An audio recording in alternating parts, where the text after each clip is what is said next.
ಆಪತ್ಕಾಲದಲ್ಲಿ ಯಾರು ನಮ್ಮನ್ನು ರಕ್ಷಣೆ ಮಾಡ್ತಾರೆ ಅವರನ್ನೇ ತಂದೆ ತಾಯಿ ಅಂತ ತಿಳ್ಕೋಬೇಕು. ಆದ್ದರಿಂದ ಒಟ್ಟಾರೆ 5 ಜನರಿಗೆ ತಂದೆ ಅಂತ ಹೇಳಬೇಕು ಅಂತ. ಯಾರ್ಯಾರು ಅಂತ ಕೇಳಿದರೆ, ಜನಿತಾಚ, ಉಪನೇತಾಚ, ಯಶ್ಚ ವಿದ್ಯಾಂ ಪ್ರಯಚ್ಛತಿ, ಅನ್ನದಾತ, ಭಯತ್ರಾತ, ಪಂಚೇತೆ ಪಿತರ ಸ್ಮೃತಾಃ. ಯಾರು ನಮಗೆ ಹುಟ್ಟಿಸಿದ್ದಾರೆ, ಹುಟ್ಟಿಸಿರುವ ತಂದೆಯು ತಂದೆ. ಅದೇ ರೀತಿಯಾಗಿ ಯಾರು ನಮಗೆ ಉಪನಯನ ಮಾಡಿಸ್ತಾರೆ, ನೋಡಿ ಉಪನಯನವನ್ನು ಮಾಡಿಸ್ತಾರೆ, ಉಪನಯನದಲ್ಲಿ ಬ್ರಹ್ಮೋಪದೇಶವನ್ನು ಮಾಡ್ತಾರೆ, ಅವರು ತಂದೆ. ಯಶ್ಚ ವಿದ್ಯಾಂ ಪ್ರಯಚ್ಛತಿ, ಯಾರು ನಮಗೆ ವಿದ್ಯೆಯನ್ನು ಕೊಡ್ತಾರೆ, ವಿದ್ಯಾದಾನ ಮಾಡ್ತಾರೆ, ಅವರು ತಂದೆ. ಅನ್ನದಾತ, ನಮಗೆ ಊಟಕ್ಕೆ ಹಾಕ್ತಾರೆ. ಇವಾಗೆಲ್ಲ ದೇವರ ಅನುಗ್ರಹದಿಂದ ಎಲ್ಲರೂ ಸುಖವಾಗಿದ್ದೇವೆ.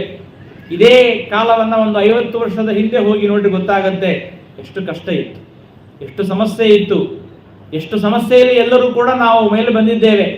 ನಮ್ಮ ತಂದೆ, ಅವ್ರ ತಂದೆ, ಅವ್ರ ತಂದೆಯವರೆಲ್ಲ ಎಷ್ಟು ಬಡತನ ಅನುಭವಿಸಿದ್ದಾರೆ.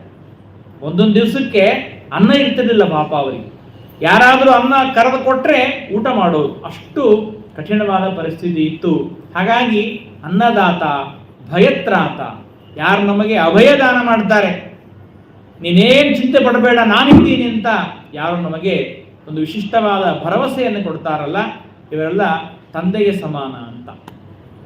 ಅದೇ ರೀತಿಯಾಗಿ ತಾಯಿಗೆ ಸಮಾನ ಗುರುಪತ್ನಿ, ರಾಜಪತ್ನಿ, ಜ್ಯೇಷ್ಠ ಪತ್ನಿ ತಥೈವ ಚ ಪತ್ನಿ ಮಾತಾ ಸ್ವಮಾತಾ ಚ ಪಂಚೈತೆ ಮಾತರ ಸ್ಮೃತ.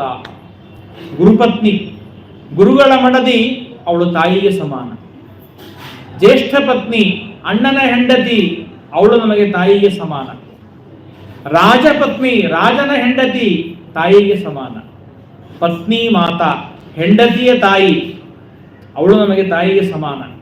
ಸ್ವಮಾತಾ, ನಾವು ಯಾರಿಂದ ಹುಟ್ಟಿದ್ದೇವೆ ಅವಳು ಕೂಡ ತಾಯಿ.